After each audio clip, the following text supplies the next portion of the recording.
എല്ലാ പ്രിയ വിദ്യാർത്ഥിനികൾക്കും പുതിയ സ്വാഗതം. കാലിക്കറ്റ്, കണ്ണൂർ, കേരള MG യൂണിവേഴ്സിറ്റികളിൽ ഡിഗ്രി അഡ്മിഷൻ ആരംഭിക്കാൻ പോവുകയാണ്.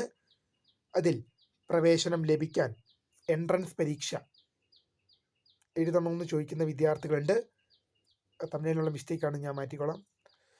വിദ്യാർത്ഥികളുടെ മുഴുവൻ സംശയങ്ങളും അതിനുള്ള ഉത്തരങ്ങളുമാണ് ഈ ഒരു വീഡിയോയിൽ കൂടെ നിങ്ങളുമായി പങ്കുവെക്കാൻ ആഗ്രഹിക്കുന്നത്. വിശദമായ വാർത്തയിലേക്ക് പോകും മുമ്പായിട്ട് ആദ്യമായിട്ട് ഈ ചാനൽ കാണുന്ന വിദ്യാർത്ഥികളുണ്ടെങ്കിൽ തീർച്ചയായും മറക്കണ്ട സബ്സ്ക്രൈബ് ചെയ്ത് കൂടെ പ്രത്യേകം ശ്രദ്ധിക്കാം. സബ്സ്ക്രൈബ് ചെയ്തതിനൊപ്പം നോട്ടിഫിക്കേഷൻ ബെല്ലുകളെ ഓൾ ഓപ്ഷൻ എനേബിൾ ചെയ്യുക. ചാനൽ വീഡിയോസ് നിങ്ങൾക്ക് ഉപകാരപ്രദമാകുന്നുണ്ടെങ്കിൽ മാത്രം തീർച്ചയായും ഒന്ന് ലൈക്കും കൂടി ചെയ്യണം. അതുപോലെ നിങ്ങളുടെ സുഹൃത്തുക്കളിലേക്ക് ഷെയർ ചെയ്ത് കൊടുക്കാനും കൂടി പ്രത്യേകം ശ്രദ്ധിക്കാം. അതുപോലെ നിങ്ങൾ നമ്മുടെ ചാനലിൻ്റെ വാട്സപ്പ് ചാനലിൽ ജോയിൻ ചെയ്യാനുള്ള ലിങ്ക് നിങ്ങൾക്ക് വീഡിയോയ്ക്ക് താഴെ ഡിസ്ക്രിപ്ഷൻ ബോക്സിൽ നൽകുന്നതായിരിക്കും. അപ്പോൾ നമുക്ക് നേരെ വളരെ സുപ്രധാനവും വളരെ പ്രാധാന്യം അർഹിക്കുന്ന വാർത്തയിലേക്ക് തന്നെ കടക്കാം.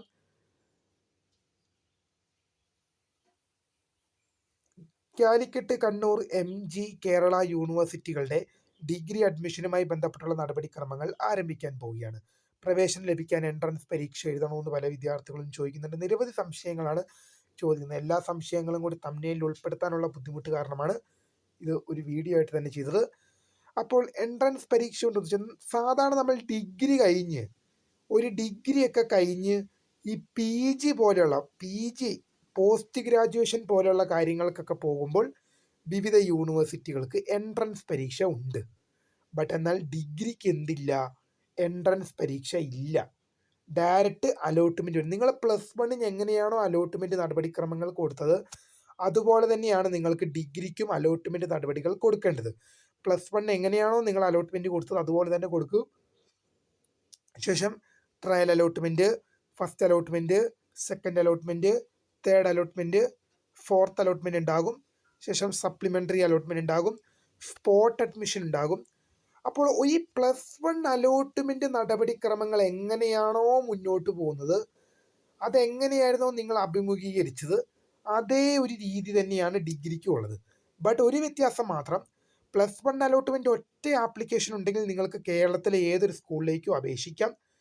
ഇത് നിങ്ങൾക്ക് കണ്ണൂർ യൂണിവേഴ്സിറ്റി, കാലിക്കറ്റ് യൂണിവേഴ്സിറ്റി കൊടുത്താൽ കാലിക്കറ്റ് യൂണിവേഴ്സിറ്റിയുടെ കോളേജുകൾ, കണ്ണൂർ യൂണിവേഴ്സിറ്റി കൊടുത്താൽ കണ്ണൂർ യൂണിവേഴ്സിറ്റിയുടെ കോളേജുകൾ, അങ്ങനെ എന്ന് പറഞ്ഞ പോലെ എന്താണ്, ഓരോ യൂണിവേഴ്സിറ്റിയുടെ കീഴിലുള്ള കോളേജുകളിൽ പോകണമെങ്കിൽ ഓരോ യൂണിവേഴ്സിറ്റിക്കും കൊടുക്കണം. ഇനി നിരവധി വിദ്യാർത്ഥികൾ ചോദിക്കുന്ന മറ്റൊരു സംശയം തന്നെയാണ്, 2 യൂണിവേഴ്സിറ്റികളിലേക്ക് കൊടുക്കാൻ സാധിക്കുമോ? ഇപ്പം എൻ്റെ കൂടെ പഠിച്ച ഒരു ഫ്രണ്ട് ഉണ്ടായിരുന്നു.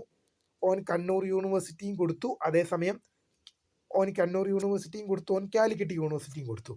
ഓന് കണ്ണൂർ യൂണിവേഴ്സിറ്റിയിൽ എയ്ഡഡ് കോളേജ് കിട്ടി. കണ്ണൂരും കാലിക്കറ്റും അല്ല, കണ്ണൂർ യൂണിവേഴ്സിറ്റിയിലും കൊടുത്തു, കേരള യൂണിവേഴ്സിറ്റിയിലും കൊടുത്തു. കണ്ണൂർ എയ്ഡഡ് കോളേജ് കിട്ടി, കേരള യൂണിവേഴ്സിറ്റിയിൽ ഗവൺമെൻറ് കോളേജ് കിട്ടി.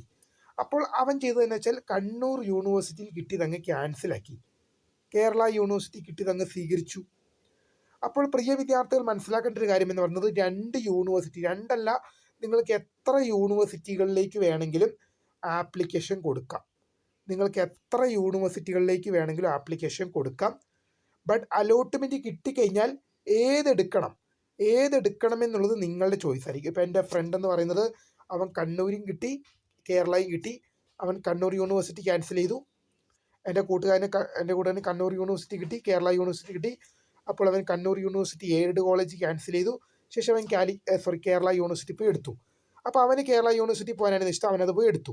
അപ്പോൾ അങ്ങനെ വരുമ്പോൾ ഏത് യൂണിവേഴ്സിറ്റി, നിങ്ങൾ ഒന്നിലധികം യൂണിവേഴ്സിറ്റി കൊടുത്തു കഴിഞ്ഞാൽ, നിങ്ങളിപ്പോൾ കണ്ണൂരും കൊടുത്തു കാലിക്കറ്റും കൊടുത്തു എന്ന് വെച്ചോ, അപ്പോൾ നിങ്ങൾക്ക് കണ്ണൂരിൽ നിന്നും വിളി വന്നു, കണ്ണൂരും അലോട്ട്മെൻറ്റ് കിട്ടി, കാലിക്കറ്റും കിട്ടി. പിന്നെ ഈ 2 എടുത്ത് കിട്ടിക്കഴിഞ്ഞാൽ ഏത് പഠിക്കണം എന്നുള്ളത് നിങ്ങൾക്ക് ഒന്ന് ചൂസ് ചെയ്യാം. ഓരോ ഓപ്ഷൻ എടുക്കാം 2 എണ്ണത്തിലും. അതിൽ ഏത് ചൂസ് ചെയ്യണമെന്നുള്ളത് നിങ്ങളുടെ ചോയ്സ് ആയിരിക്കും. ചൂസ് ചെയ്യണമെന്നുള്ളത് നിങ്ങളുടെ ചോയ്സ് ആയിരിക്കും. പ്രവേശനം ലഭിക്കാൻ എൻട്രൻസ് പരീക്ഷയുടെ ആവശ്യമില്ലെന്ന് ആദ്യമേ പറഞ്ഞിട്ടുണ്ട്. അതുകൊണ്ട് അതിനെക്കുറിച്ച് കൂടുതൽ നമ്മൾ പറയണ്ട. ഇനി പേഴ്സൻറ്റേജ് എത്രയാണ് വേണ്ടത്? ഡിഗ്രി അഡ്മിഷനുമായി ബന്ധപ്പെട്ട നടപടിക്രമങ്ങൾക്ക് പേഴ്സൻറ്റേജ് എത്രയാണ് വേണ്ടതെന്ന് പല വിദ്യാർത്ഥികളും ചോദിക്കുന്നുണ്ട്. മോസ്റ്റ് പ്രോബബിളി പറഞ്ഞു കഴിഞ്ഞാൽ എന്താണ്, അത് ഓരോ വർഷം അഡ്മിഷന് വരുന്ന വിദ്യാർത്ഥികളുടെ മാർക്ക് അനുസരിച്ചിരിക്കും. ഞാൻ ആദ്യമേ പല വീഡിയോകളിലും പറഞ്ഞിട്ടുണ്ട്, ഡിഗ്രി എന്ന അഡ്മിഷന് നിങ്ങളുടെ A+ൻ്റെ എണ്ണമല്ല പരിഗണിക്കപ്പെടുന്നത്. നിങ്ങൾ 6A+ ഉണ്ടോ എന്നല്ല നോക്കുന്നത്. ഈ 1200 എന്ന ഈ വലിയ സംഖ്യയിൽ നിങ്ങൾ എത്ര സ്കോർ ചെയ്തു ഈ 1200 എന്ന ഈ വലിയ സംഖ്യയിൽ ഒരു വിദ്യാർത്ഥി അല്ലെങ്കിൽ വിദ്യാർത്ഥിനി എത്ര മാർക്ക് സ്കോർ ചെയ്തു? ഇപ്പം ഞാനിപ്പോൾ കണ്ണൂർ യൂണിവേഴ്സിറ്റി ഗവൺമെൻറ് കോളേജിൽ ഡിഗ്രി ചെയ്യുന്നൊരു വിദ്യാർത്ഥിയാണ്. BA എക്കണോമിക്സ് ആണ്. എനിക്കെന്ന് പറയുകയാണെങ്കിൽ 1200 924 മാർക്കാണ്, 77%. അപ്പോൾ പ്രിയ വിദ്യാർത്ഥികൾ മനസ്സിലാക്കേണ്ടത്, എനിക്ക് 77% ഉണ്ടായിട്ട് കൂടിയും സ്പോട്ട് അഡ്മിഷൻ്റെ ടൈമിലാണ് ഗവൺമെൻറ് കിട്ടുന്നത്. ഫസ്റ്റും സെക്കൻഡും അലോട്ട്മെൻറ്റിലൊക്കെ സെൽഫ് ഫിനാൻസിൽ കിട്ടിയായിരുന്നു അലോട്ട്മെൻറ്റ്. പിന്നീട് സ്പോട്ട് അഡ്മിഷൻ്റെ ടൈമിൽ എനിക്ക് ഗവൺമെൻറ്റിൽ കിട്ടി. അന്നേരം ഞാൻ എന്ത് ചെയ്തു? സെൽഫ് ഫിനാൻസിൽ കിട്ടിയത് എന്ത് ചെയ്തു? ഒഴിവാക്കി ഗവൺമെൻറ്റിലേക്ക് പോയി. അപ്പോൾ 77 ഉണ്ടായിട്ടും സ്പോട്ട് അഡ്മിഷനിലാണ് കിട്ടിയത്. പ്രിയ വിദ്യാർത്ഥികൾ ചോദിക്കുന്നുണ്ട്, 67 ഉണ്ട്, 80 ഉണ്ട്, അപ്പോൾ നല്ല മാർക്കുണ്ട്, 80 ഉണ്ട്, 96 വരെ ഉണ്ട്, എന്നിട്ടും അലോട്ട്മെൻറ്റ് കിട്ടുമോ? ആ കോഴ്സ് കിട്ടുമോ? ഈ കോഴ്സ് കിട്ടുമോ? സർ 96 ഉണ്ടെങ്കിൽ കാലിക്കറ്റ് കിട്ടുമോ? ചോദിക്കുന്ന വിദ്യാർത്ഥിയോട് പറയാനുള്ളത്, ആദ്യം അലോട്ട്മെൻറ്റുകളിൽ ഏറ്റവും കൂടുതൽ മാർക്കുള്ള വിദ്യാർത്ഥികളെ പരിഗണിക്കും.